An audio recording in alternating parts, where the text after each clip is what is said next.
cœur de l'agglomération Meuse-Grand Sud, des femmes, des hommes sont quotidiennement à votre service.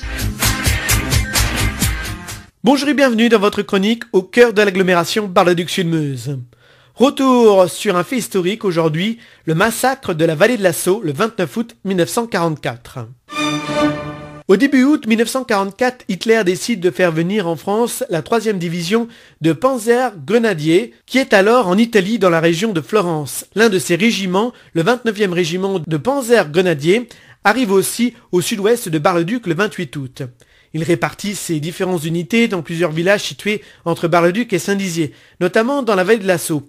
Compte tenu de l'avancée alliée, la mission de ce régiment n'est plus d'engager le combat contre les Américains, mais de couvrir la retraite de d'autres unités allemandes. Il s'agit de leurrer les Alliés en faisant croire à une présence ennemie plus importante qu'elle ne l'est en réalité. Dès le 29 août au matin, plusieurs unités de ce régiment, équipées de véhicules blindés légers, se préparent à remplir leur mission. Ils quittent leur cantonnement pour faire mouvement vers l'ouest en direction de Vitry-le-François.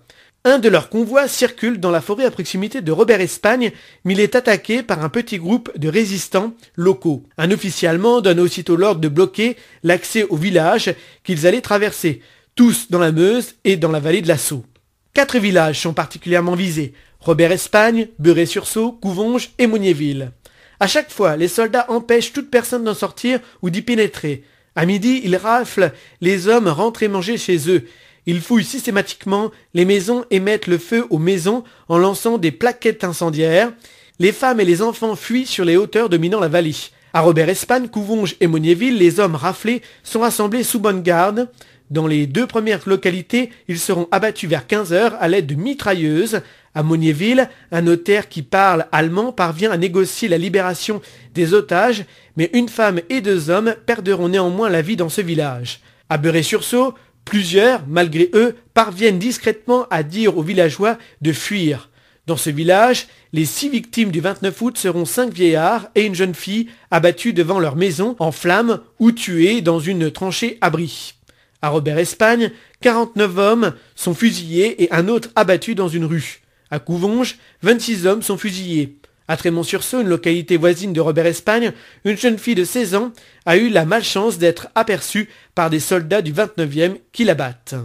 Après Oradour-sur-Glane, dans les Hauts-de-Vienne, Maillé, en Indre-et-Loire, Tulle, en Corrèze, et Ascq, dans le Nord, la vallée de la Sceau, à la limite entre les départements de la Haute-Marne et de la Meuse, figure parmi les 5 grands massacres commis en France par les Allemands en 1944.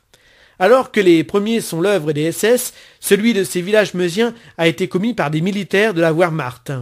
L'enquête permit d'identifier les auteurs du massacre comme appartenant au 29e régiment de la 3e division de Panzergrenadiers, commandé par le général-major Hans Eicher. L'affaire fut confiée au tribunal militaire de Metz qui identifia 8 militaires allemands sur la 50aine qui auraient participé aux exactions. En 1950, l'instruction s'acheva, mais les 8 inculpés, 4 officiers, 2 sous-officiers et 2 soldats, étaient en fuite. Le jugement fut rendu le 28 mai 1952 et les condamnations furent prononcées par contumace. 4 condamnations à mort et 4 condamnations aux travaux forcés à perpétuité. Une peine de mort, celle concernant le colonel Schaeffer, commandant du régiment, a été annulée en 1990. La famille du colonel étant parvenue à prouver qu'il ne commandait plus ce régiment le 29 août 1944. Retrouvez votre chronique au cœur de l'agglomération Bar-le-Duc-Sud-Meuse du lundi au dimanche sur Meuse FM et en replay chaque vendredi à partir de 6 h sur notre site internet www.meuse-fm.com. Au cœur de l'agglomération Meuse-Grand Sud, des femmes, des hommes sont quotidiennement à votre service.